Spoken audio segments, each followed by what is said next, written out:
प्रिय श्रद्धालुओं, जय श्री कृष्ण, जय श्री राम, जय श्री राधे राधे, जय श्री महाकाल।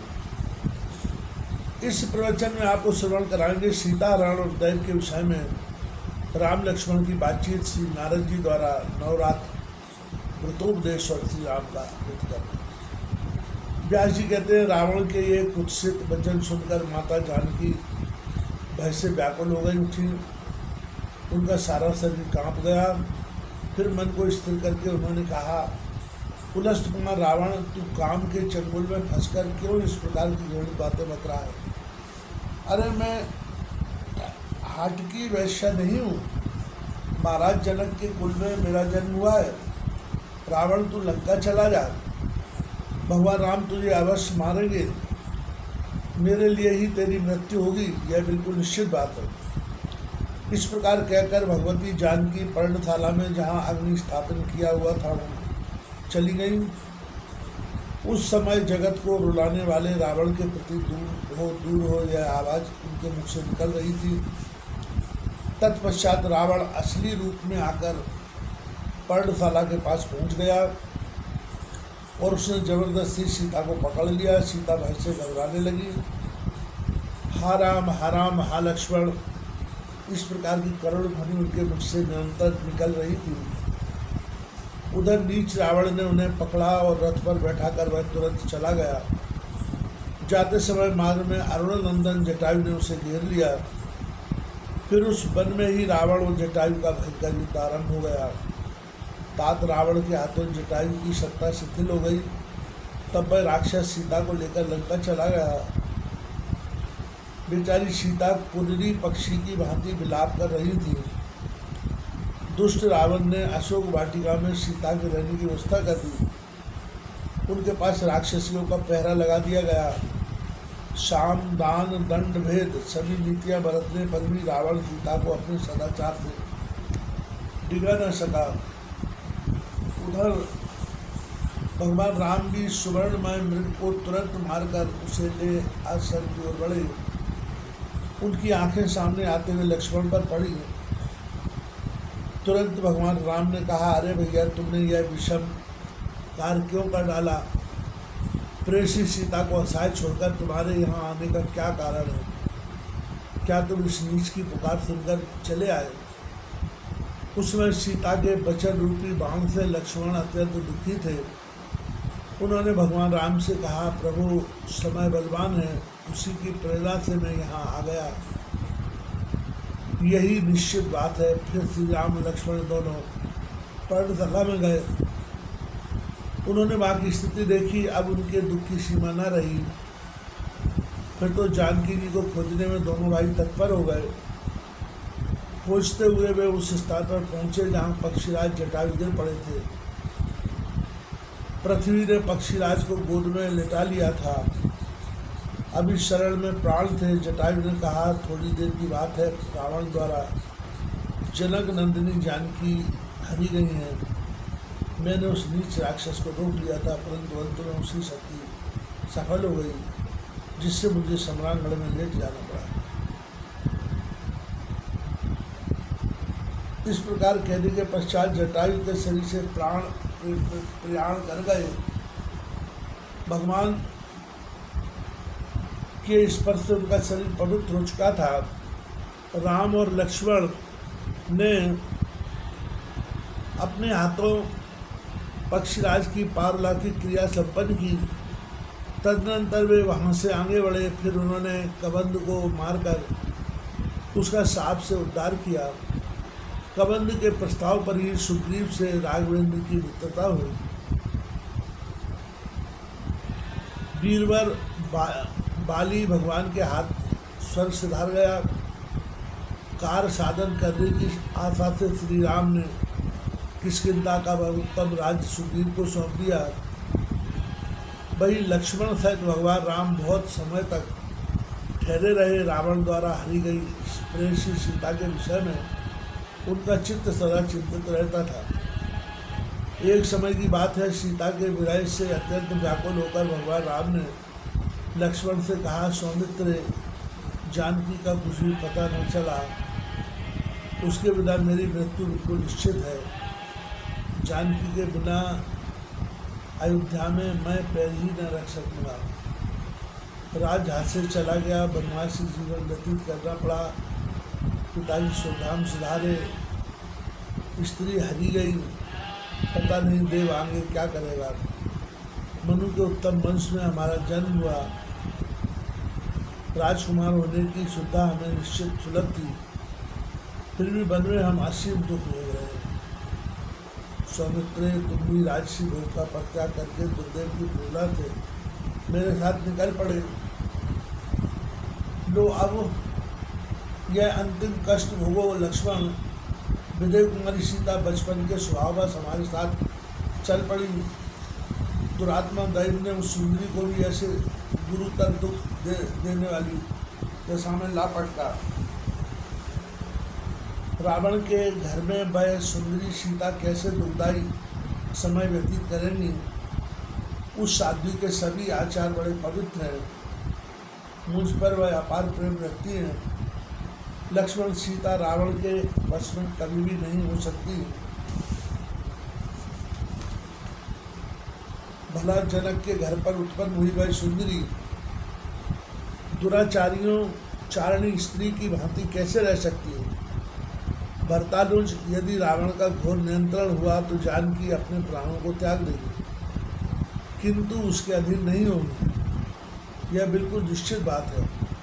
वीर लक्ष्मण, कदाचित जानकी का जीवन समाप्त हो गया तो मेरे भी प्राण शरीर से बाहर निकल जाएंगे, यह दुख सत्य। इस प्रकार कमल लोचन भगवान राम विलाप कर रहे थे। तब धर्मात्मा लक्ष्मण ने उन्हें आश्वासन देते हुए सत्यतापूर्वक कहा, महाभाव संप्रति सी दैन्य भाव का परित्याग करके धैर्य रखिए। मैं उस नीच राक्षस रावण को मारकर माता जानकी को ले आऊँगा, जो विपत्ति और संपत्ति दोनों स्थितियों में धैर्य धारण करके एक समय रहते हैं। वे ही बुद्धिमान है। कष्ट और वैभव प्राप्त होने पर उसमें रचे पचे कहना यह मंद बुद्धिमानों का काम है। संयोग और वियोग तो होते ही रहते हैं, इसमें शोक क्यों करना चाहिए।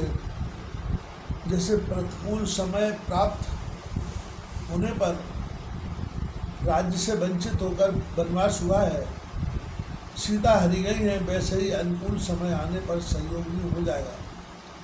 भगवान इसमें कुछ भी अन्यथा विचार करने की आवश्यकता नहीं है। अतः अब आप शोक का परित्याग कीजिए। बहुत से बानर हैं, जानकी जी को खोजने के लिए चारों दिशाओं में जाएंगे।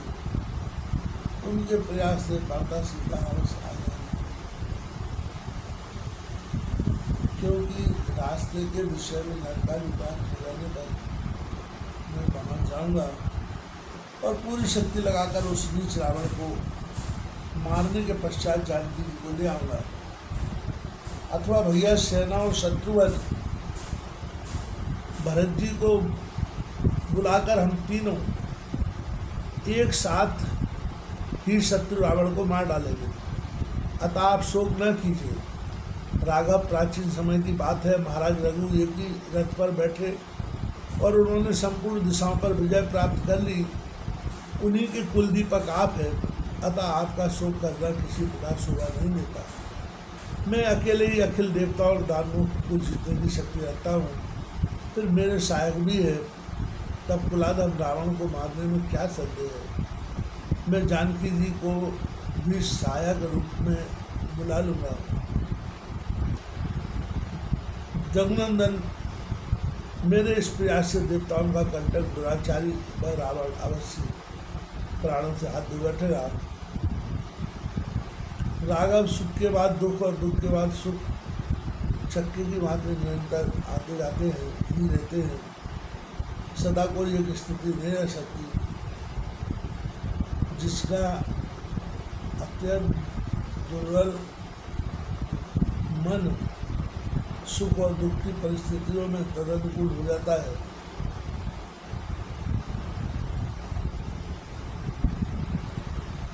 वह शोक के अथाह समुद्र में डूबा रहता है, उसे कभी भी सुख नहीं मिल सकता।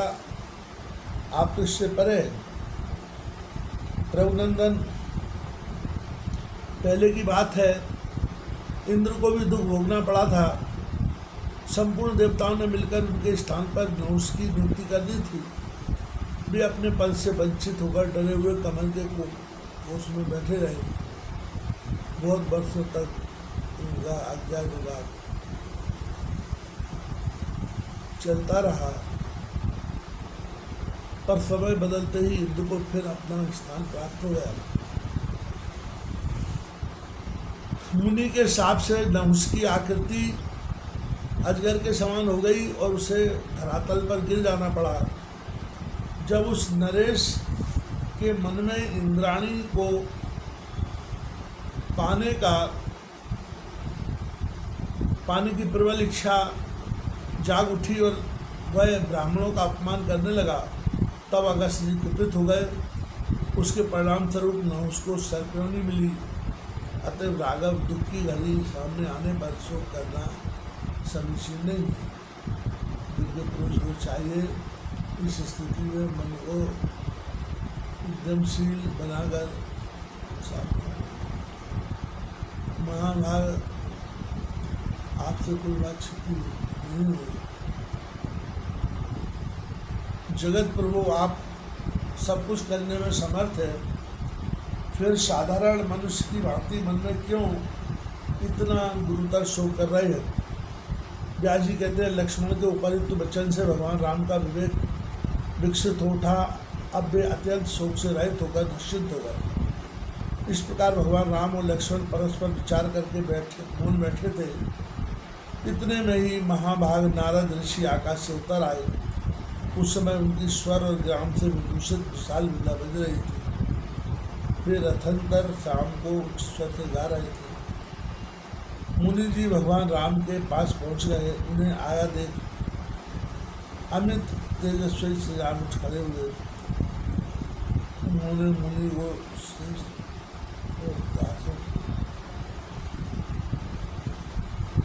आदि की व्यवस्था की। भलीभांति पूजा करने के उपरांत हाथ जोड़कर खड़े हो गए। फिर मुनि की आज्ञा देने पर उनके पास ही भगवान बैठ गए। उस समय छोटे भाई लक्ष्मण भी उनके पास थे। उन्हें मानसिक कष्ट तो था ही। मुनिवर नारद ने प्रीतिपूर्वक उनसे कुशल पूछी। साथ ही कहा, राघव तुम साधारण जनों की भांति क्यों इतने दुखी हो? दुरात्मा रावण ने सीता को हर लिया है, यह बात तो मुझे ज्ञात है। मैं देवलोक में गया था, वही मुझे यह समाचार मिला। अपने मस्तक पर मंडराते हुए मृत्यु को ना जानने से ही मोहवत उसकी इस पुकार में मृत्यु हुई है। रावण का निधन ही तुम्हारे अवतार का प्रयोजन है, इसलिए सीता का हरण हुआ है। जानकी पूर्व जन्म में मुनि की पुत्री थी, तप करना इनका स्वाभाविक गुण था। वह साध्वी वन में तपस्या कर रही थी। उसे रावण ने देख लिया। राघव उस दुष्ट ने मुनि कन्या से प्रार्थना की, तुम मेरी भार्या बन जाओ। मुनि कन्या द्वारा घोर अपमानित होने पर दुरात्मा रावण ने उस तापसी का जूड़ा बलपूर्वक पकड़ लिया। अब तो तपस्विनी की क्रोधाग्नि भड़क उठी। मन में आया, उसके स्पर्श किए हुए शरीर को छोड़ देना ही उत्तम है। उसी समय उस तापसी ने रावण को साथ दिया, दुरात्मा तेरा संहार करने के लिए मैं प्रकट होंगी। मैंने अवतार में माता के गर्भ से कोई संबंध नहीं रहेगा। इस प्रकार कहकर उस तापसी ने शरीर त्याग दिया। वही ये सीता है जो लक्ष्मी के अंश से प्रकट हुई है। ब्रह्मवश सर्प को माला समझकर अपनाने वाले व्यक्ति की भांति अपने वंश का उच्छेद कराने के लिए ही रावण ने इनको हरा है। राघव देवताओं ने रावण वध के लिए सनातन भगवान श्री हरि से प्रार्थना की थी। परिणाम स्वरूप रघुकुल में तुम्हारे रूप में श्री हरि का प्राकट हुआ है। महाभाव, धैर्य रखो। सदा धर्म में तत्पर रहने वाली साध्वी सीता किसी के बस में नहीं हो सकती। उनका मन निरंतर तुम्हारे ध्यान में संलग्न है। सीता के पीने के लिए स्वयं इंद्र का एक पात्र में रखकर कामधेनु का दूध भेजते हैं और उस अमृत के समान मधुर दूध को वे पीती है।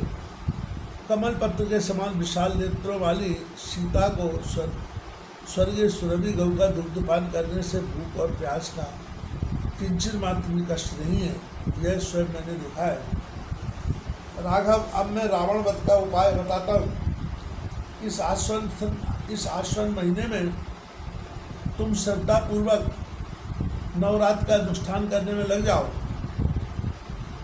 राम नवरात्र में उपवास, भगवती का आराधन तथा सविधि जप और होम संपूर्ण सिद्धियों का दान करने वाले बहुत पहले ब्रह्मा, विष्णु, महेश और सर्ववासी इंद्र तक इस नवरात्र का अनुष्ठान कर चुके। राम, तुम सुखपूर्वक यह पवित्र नवरात्र निर्मित करो।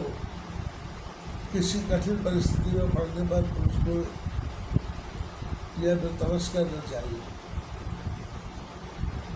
राघव, विश्वामित्र, रघु, वशिष्ठ, कश्यप द्वारा इस व्रत का अनुष्ठान हो चुका है, यह निश्चित बात है। अतएव राजेंद्र, तुम रावण वध के निमित्त इस व्रत का अनुष्ठान अवश्य करो। वृतासुर का वध करने के लिए इंद्र तथा त्रिपुर वध के लिए भगवान शंकर भी इस सर्वोत्कृष्ट व्रत का अनुष्ठान कर चुके हैं। महामते मधु को मारने के लिए भगवान श्री हरि ने सुमेरु दूरी पर यह व्रत किया था। अतएव राघव, सावधानी पूर्वक विधि के साथ तुम्हें भी यह व्रत अवश्य करना चाहिए। भगवान राम ने पूछा, दयानिधि, आप सर्व ज्ञान संपन्न हैं, विधि पूर्वक यह व्रत बताने की कृपा करें। कौन देवी है, उनका क्या प्रभाव है, ये कहाँ से अवतरित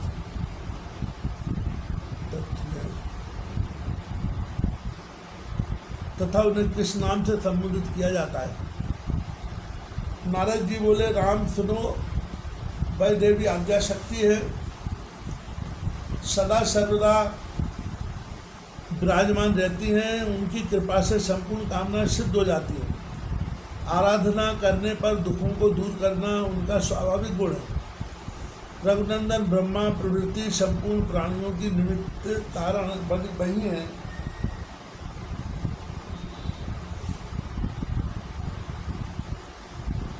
उस शक्ति के बिना कोई भी हिलडुल नहीं सकता। मेरे पिता ब्रह्मा सृष्टि करते हैं, विष्णु पालन करते हैं और शंकर संहार करते हैं। इनमें जो मंगलमयी शक्ति भाषित होती है वही यह देवी है। त्रिलोकी में जो सत असत कहीं कोई भी वस्तु सत्तात्मक रूप से विराजमान है, उसकी उत्पत्ति में निमित्त कारण इस देवी के अतिरिक्त और कौन हो सकता है। जिस समय किसी की भी सत्ता नहीं थी, उस समय भी इस प्रकृति शक्ति देवी का पवित्र विग्रह विराजमान था। इसी की शक्ति से एक पुरुष प्रकट होता है और उसके साथ यह आनंद होने वाली रहती है। यह युग के आरंभ की बात है। उस समय यह कल्याणी निर्गुण कहलाती हैं। इसके बाद वह देवी सगुण रूप से विराजमान होकर तीनों लोकों की सृष्टि करती हैं। इसके द्वारा सर्वप्रथम ब्रह्मा आदि देवताओं का सृजन और उनमें शक्ति का आदान होता है।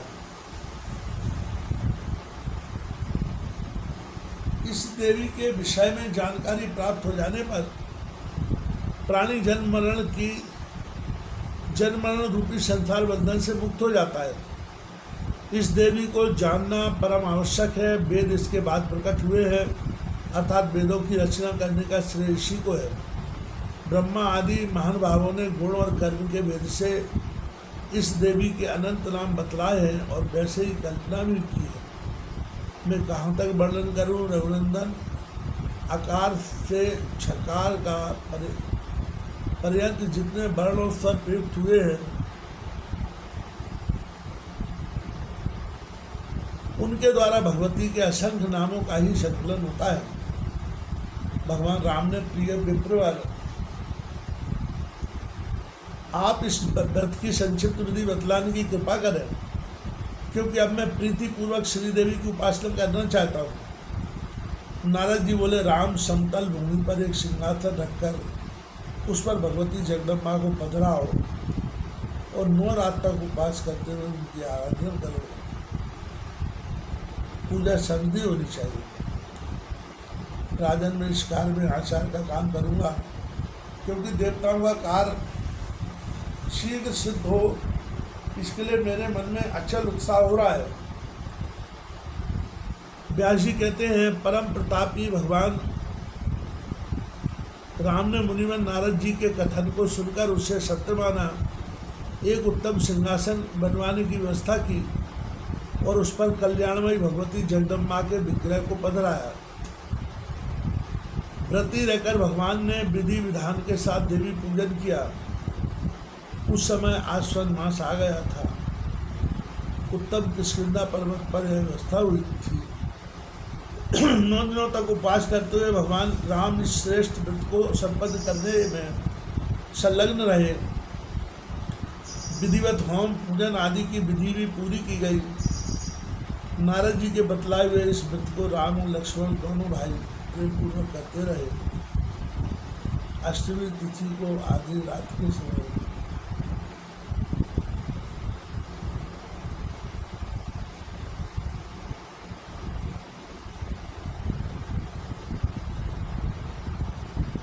पूजा होने के उपरांत भगवती सिंह पर बैठी हुई पधारी और उन्होंने श्री राम लक्ष्मण को दर्शन दिए। पर्वत के ऊंचे शिखर पर विराजमान होकर भगवान राम और लक्ष्मण दोनों भाइयों के प्रति मेघ के समान गंभीर वाणी में भी कहने लगी। भक्ति की भावना ने भगवती को परम प्रसन्न कर दिया। देवी ने कहा, विशाल भुजा से शोभा पाने वाले श्री राम, अब मैं तुम्हारे व्रत से अत्यंत संतुष्ट हूँ।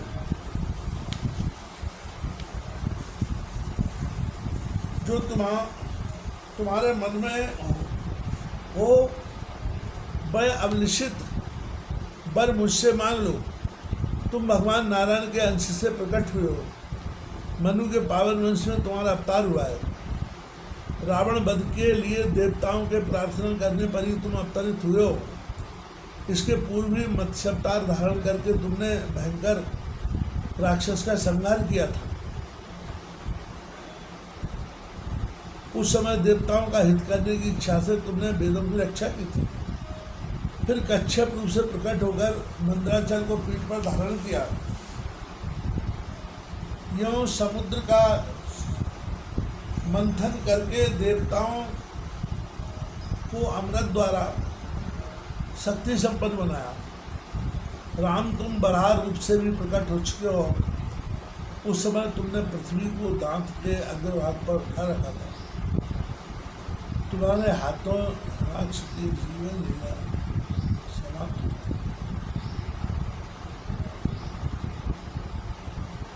नृसिंह रूप धारण करके तुम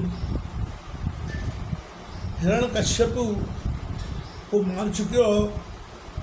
रघुकुल में प्रकट होने वाले श्री राम, तुमने नृसिंहावतार में प्रहलाद की रक्षा की और हिरण्यकश्यप को मारा। प्राचीन समय में बामन का विग्रह धरकर तुमने बलि को छड़ा। उस समय देवताओं का कार्य साधन करने वाले तुम इंद्र के छोटे भाई होकर विराजमान थे। भगवान विष्णु के अंश से संपन्न होकर जब नंदिनी के पुत्र होने का अवसर तुम्हें प्राप्त हुआ, उस अवतार में क्षत्रियों को मारकर तुमने पृथ्वी ब्राह्मणों को दान कर दी। रघुनंदन, उसी प्रकार इस समय तुम राजा दशरथ के यहाँ पुत्र रूप से प्रकट हुए हो। तुम्हें अवतार लेने के लिए संपूर्ण देवताओं ने प्रार्थना की थी, क्योंकि उन्हें रावण महान कष्ट दे रहा था। राजन, अत्यंत बलशाली ये सभी वानर देवताओं के ही अंश हैं। ये तुम्हारे सहायक होंगे। इन सब में मेरी शक्ति भी थे। आनंद,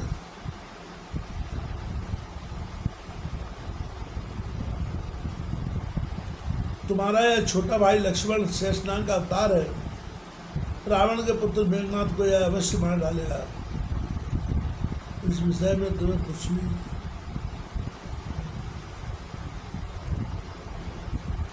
संदेह नहीं करना चाहिए। अब तुम्हारा परम कर्तव्य है इस बसंत ऋतु के नवरात्र में असीम श्रद्धा के साथ उपासना में तत्पर हो जाओ। तदनंतर पापी रावण को मारकर सुखपूर्वक राज्य भोगो। 11,000 वर्षों तक धरातल पर तुम्हारा राज्य स्थिर रहेगा। राघवेंद्र राज्य भोगने के पश्चात तुम पुनः अपने परम धाम को सुधारोगे। व्यास जी कहते हैं इस प्रकार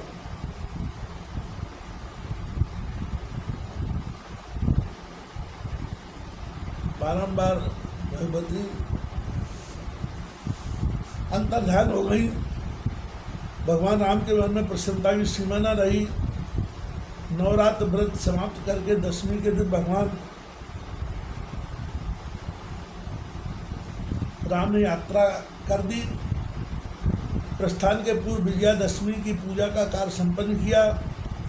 जानकी वल्लभ भगवान श्री राम की कीर्ति जगत प्रसिद्ध है। वे पूर्ण काम है प्रकट होकर परम शक्ति की प्रेरणा करने पर सुग्रीव के साथ श्री राम समुद्र के तट पर गए। साथ में लक्ष्मण जी थे। फिर समुद्र में पुल बांधने की व्यवस्था करके देव शत्रु रावण का बध किया।